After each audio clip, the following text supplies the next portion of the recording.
Neste trimestre estamos considerando lições das epístolas de Pedro. Estaremos estudando tanto este trimestre como também o próximo. E já temos aprendido ensinamentos maravilhosos e nós vamos dar mais um passo agora na quinta lição, considerando uma expressão que o apóstolo Pedro apresenta em uma parte do seu livro, pedras vivas. De que pedra Pedro aqui está falando?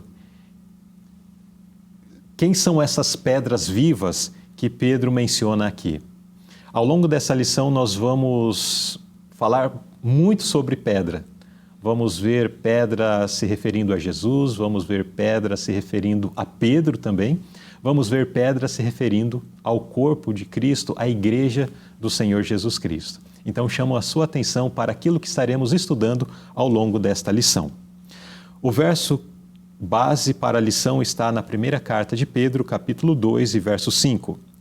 Vós também, como pedras vivas, sois edificados casa espiritual e sacerdócio santo, para oferecer sacrifícios espirituais agradáveis a Deus por Jesus Cristo. E o pensamento da inspiração? Aqueles que entendem a verdade presente devem estar atentos a como ouvem, a como constroem e a como educam outros para a prática. Vamos passar ao estudo desta lição e vamos buscar compreender mais esse contexto do que está apresentado tanto no verso quanto no pensamento da inspiração. O primeiro tópico tem por título Ilustrado no passado. Primeira pergunta, irmão André, referindo-se à profecia de Isaías, como Pedro ilustra Jesus Cristo? Muito bem. Só relembrando a profecia de Isaías, que se falava que aquela pedra, uma pedra de Sião, uma pedra havia sido provada, né? E uma pedra preciosa de esquina, firme e fundamentada. Isso fala a profecia de Isaías. E agora, Jesus Cristo, ele é chamado como pedra viva, porém uma pedra que foi reprovada, na verdade, pelos homens. Isso quer dizer, quando Jesus veio, ele veio para ser a base, a estrutura da igreja, a estrutura do universo, mas ele foi rejeitado, ele foi deixado de lado. Os que eram seus, mas os seus não o receberam, né?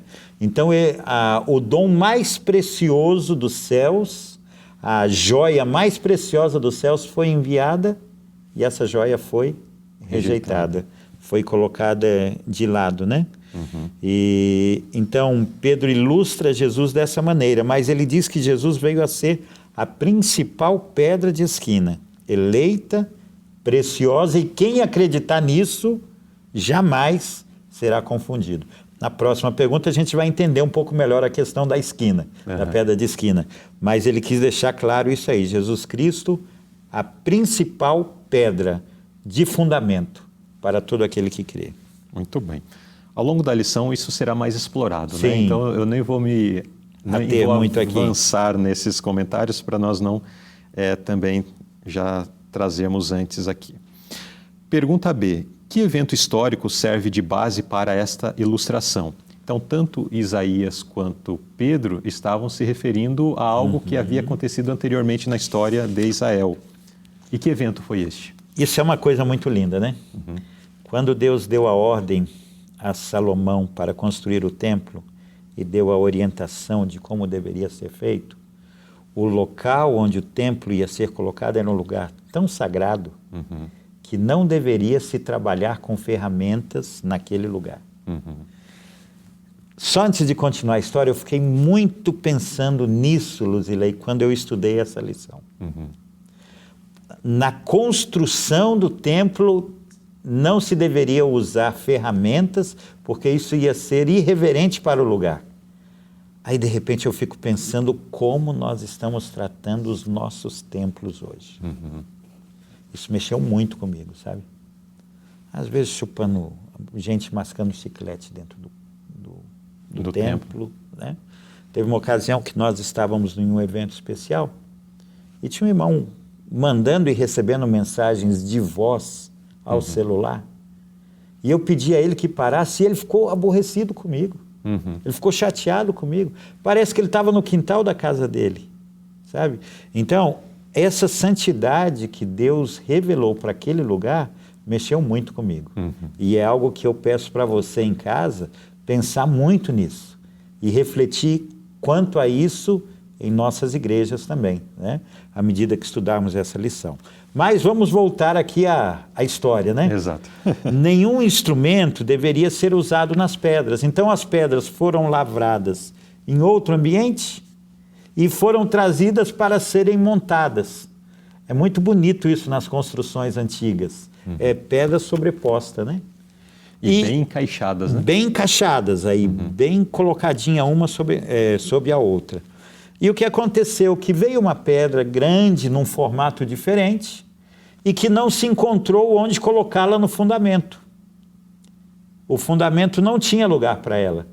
E aí ela ficou de lado.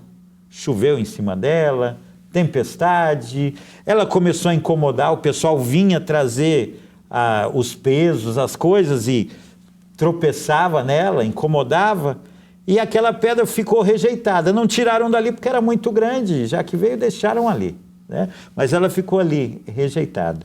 E assim foi, até o momento mais importante da construção, quando se necessitava de uma pedra de esquina. Uma pedra de esquina, isso se vê muito nas construções antigas. Geralmente, no Brasil pouco se vê isso, mais fora, né?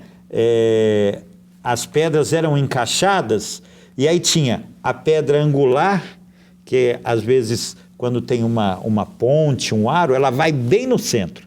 E ela recebe a força de toda aquela estrutura, dos dois lados e de cima, e ela tem que se manter nisso aí. E a pedra de esquina, ela geralmente faz uma junção, uma junção entre os dois lados da construção. E o peso maior vem sobre ela também, então tem que ser muito forte. E aí olharam para aquela pedra do formato diferente e lembraram dela, bem, ela é resistente. Ela está aí na tempestade, no tempo, há tanto tempo, vamos experimentar. E ela se encaixou perfeitamente. Então aquela pedra que havia sido rejeitada passou a ser a principal pedra angular, ou a principal pedra de esquina. E era disso que o apóstolo estava lembrando quando ele falou a respeito de Jesus. Então, esse episódio na história que havia acontecido praticamente 1000 anos antes, né, no período da construção do templo em Jerusalém por Salomão, esse episódio serviu como ilustração, uma ilustração perfeita ali para Pedro fazer uma aplicação espiritual acerca de Jesus Cristo. Acerca de Jesus. Apresentando tanto a parte da rejeição, como também a parte ali de ser o firme fundamento, né, sobre quem precisamos estar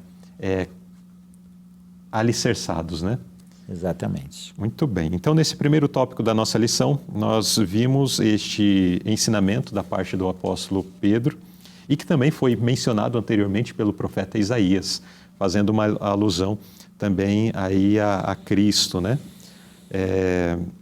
Então, Pedro, de forma especial, ele traz nesta ilustração quem é Jesus para ele. Eu quero lançar um desafio para você, querido internauta. Observando aí o que está ao seu redor, de repente a sua profissão, as suas atividades, quem é Jesus para você? Pedro, o irmão André, quando estávamos passando a lição um pouquinho antes de iniciarmos aqui a produção deste material, o irmão André mencionou Pedro, que recebeu o nome de pedra, falou bastante sobre pedra, bastante, né? sobre pedra. Então, Pedro buscou exatamente para ilustrar, para se referir a Jesus, para entender e para fazer as suas aplicações, a questão das pedras. Dentro do seu contexto, quem é Jesus para você? De repente, estamos falando com pessoas da área da saúde que vão falar, Jesus para mim é o médico dos médicos. No meu caso, Jesus é o grande servo. Ou o grande bom samaritano. O grande assistente social. Exato. Então, que serve todo mundo, né? Para você, quem é Jesus? Compartilhe nos comentários, escreva aqui. Nós queremos entender quem é Jesus para você, dentro do seu contexto de vida. Olá, querido irmão e amigo, você que todos os dias está conosco estudando a lição da Escola Sabatina. Eu tenho um recado especial para você.